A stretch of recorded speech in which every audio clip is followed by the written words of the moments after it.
think newspapers will survive in this day and age? I sure hope so. I subscribe to and read several, and then read some online too. And I think they play a function that other forms of media don't. That's not to say that broadcast other things aren't important, but I absolutely think that we need them.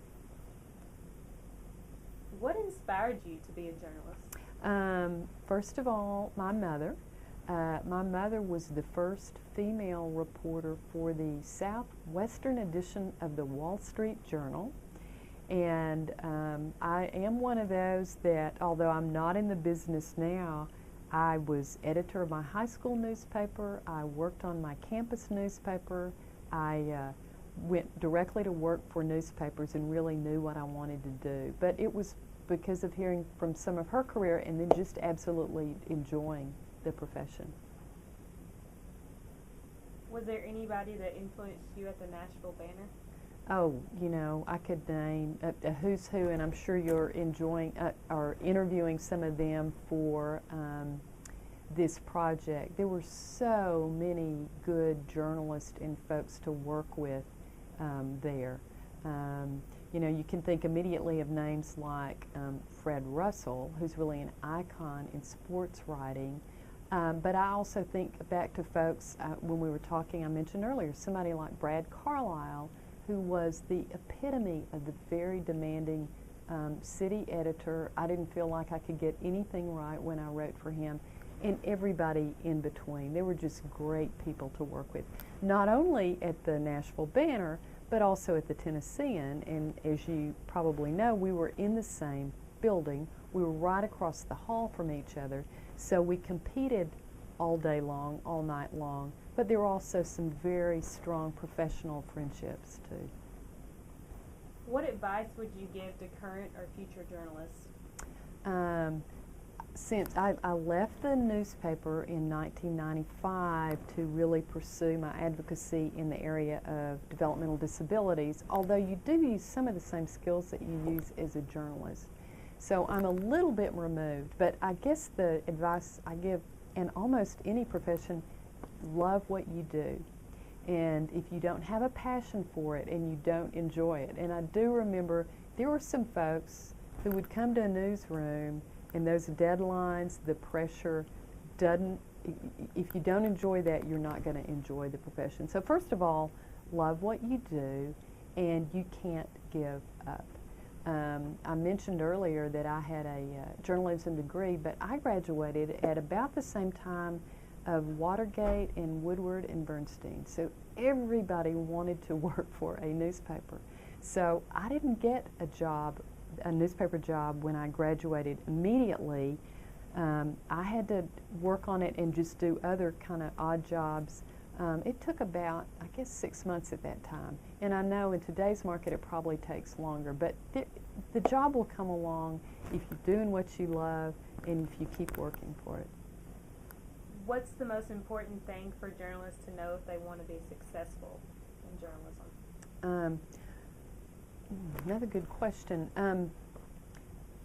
Love what you know. I mean, love what you do.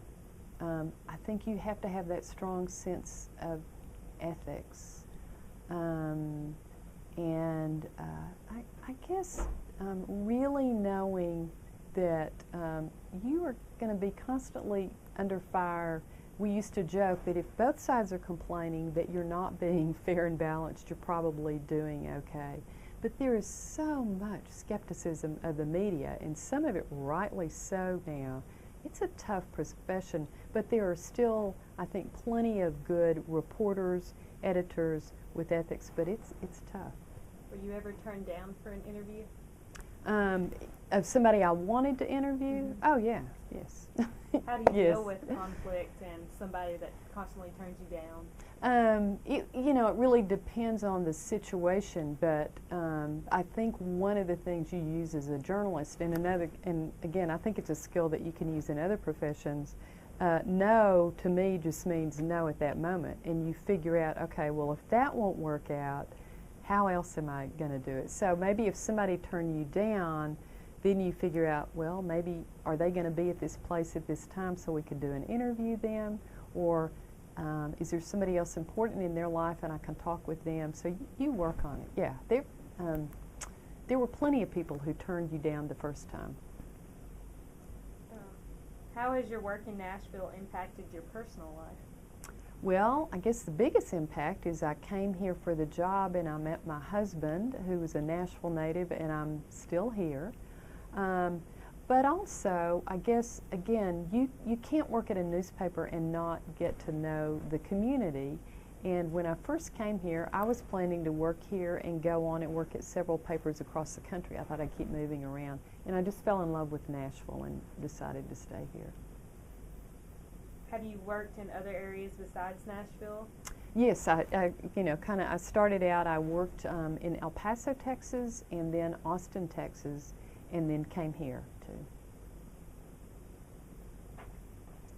What makes this area stand apart from those areas? I am a Texan, and so I'll always think those areas are wonderful. But I really love Nashville. It's a vibrant city. We're growing. There's a lot going on here. So I'm very, very proud of this area. What good and bad changes have you seen in the way news is reported in Nashville over the last 10 years? Wow. Well, the biggest, except it's been longer than 10 years now, the bad thing is there aren't competing newspapers. And while I am a Tennessean subscriber, I read it the first thing every morning. I think the Tennessean and broadcast media in general have suffered because there's not that competition of daily newspapers. The good things that are fascinating for me to follow are the whole development of online media, social media. There's so much accessibility. I think a reader has to be even more cautious about what they read and what they know is true and what's objective and not. So I guess the bad things are the lack of the competition with the daily newspaper, but I think the increased accessibility is good. The other bad thing is shrinking newsrooms for budget cuts. I understand that, but that makes a huge difference in the news that's presented. Do you use technology to access news? I do. From having my printed newspapers delivered to having online editions of newspapers that I read. Do you use Facebook or Twitter? I do. Not Twitter yet, but I do use Facebook, yes. And my children taught me. What were a few things you enjoyed most about your job? Again, back at the newspaper, it's a great way to get to know a community. The people I worked with were absolutely the best, even though, well, I was going to say many of us have left. All of us have left because there's not a Nashville Banner anymore. There are still strong friendships.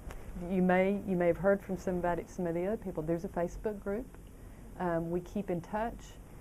If somebody's facing a challenge, I think we all gather for each other. So there are some strong bonds still there. So the people are the best thing. Is there anything else you'd like to say?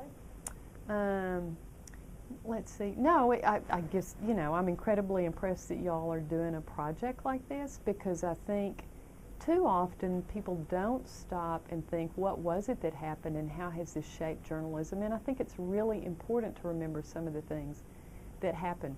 Did we do everything right? No. But did we have a passion for what we did? Absolutely. Well, thank you for your time. Yes.